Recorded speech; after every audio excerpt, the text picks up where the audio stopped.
Johnny Appleseed was born near Boston in 1775. His real name was John Chapman.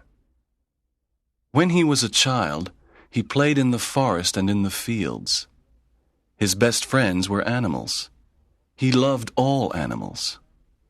He played with them and talked to them. His family was very religious.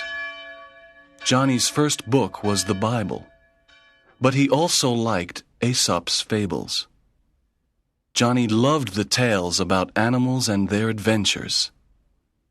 When Johnny was a teenager, he worked as a missionary with the Indians. He converted many Indians to Christianity. He taught them about the Bible. The Indians were his friends. When he was 26 years old, he had a vision. An angel appeared to him. The angel said, "Go and plant apple seeds across America. The settlers of the new frontier want good apples to eat." Johnny was surprised, but he was happy. He was a kind person, and he wanted to help others.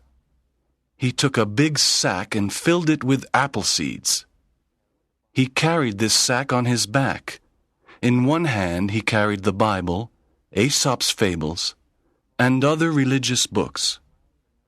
Now he was ready to cross the continent and plant America's favorite fruit, the apple. Johnny was an unusual man. He was tall and thin. He had long hair and a beard. He never bought new clothes. He wore an old coffee sack and the old clothes people gave him. He didn't usually wear any shoes. He wore a saucepan on his head. One of Johnny's friends said, "God bless you, Johnny. We are happy for you. You are similar to St. Francis of Assisi. He loved animals and lived a simple life." Johnny said, "I want to plant apple seeds across America. Every American family will have apple trees with good apples to eat." In 1800, Johnny began his long journey across America. At that time, America was a very young country. The American continent was a wilderness. It was unexplored. There were no roads and few maps. This immense land was called the American frontier. Many settlers wanted to explore the frontier. Johnny walked from Massachusetts to New York. From New York, he walked to Pennsylvania. Then he crossed Ohio, Indiana, and a big part of the Midwest. Every day he moved west. He traveled across America and planted apple seeds. He built fences around the fields and then continued his journey. Settlers traveled to the frontier and found the apple orchards. They ate the delicious fruit, green, red, and yellow apples. When the settlers found an apple orchard, they built a home there. Other settlers dug up the apple trees and took them to new lands. Some of Johnny's trees traveled to the west coast on the Pacific Ocean. When Johnny found a family of settlers, he visited their log cabin. He helped them with their work. He told the children stories and sang songs. One day, Johnny visited a family of settlers in the Midwest. This family loved books. He gave them a few pages from his books. "You can read them and give them to me when I return in a few months," he said. The family was very happy. In this way, Johnny created the first library on the frontier. Many children learned to read thanks to Johnny and his library. For many years, Johnny walked thousands of miles across the frontier.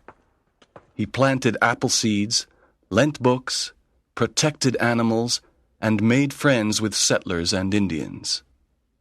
The Indians liked Johnny because he had no weapons and respected nature. Johnny learned to speak the languages of many tribes. One summer morning, many Indians arrived at a frontier village.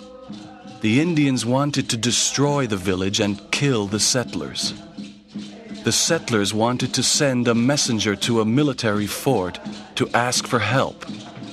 The fort was 30 miles away. It was very dangerous. There were enemy Indians everywhere. Johnny wanted to save the lives of the settlers. He knew all the secret paths in the forest and in the mountains. He was not afraid. He took the message to the fort. The soldiers at the fort got on their horses and went to defend the settlers. A few years later, Johnny visited an Indian village. He heard the Indian chief say, "Many settlers live near the river. Tonight, we will kill all of them." That evening, Johnny ran to the home of every settler and said, "The Indians will attack you tonight. Run away. Go and hide in the forest." The settlers escaped to the forest and no one was killed. Johnny loved all forms of human and animal life. He didn't eat meat because he didn't want to kill animals. He loved insects, too. He loved and respected every living thing. He was a very special person. One autumn day, Johnny was near an apple orchard. He heard the cry of an animal. Behind a tree, he found a deer. "My poor friend," said Johnny. "Don't be afraid." He examined the deer and said, "Your leg is injured. I can help you." The deer wasn't afraid. Johnny stayed with the deer for many days and helped it. "I'm happy you can walk again. Go and run in the forest, my little friend."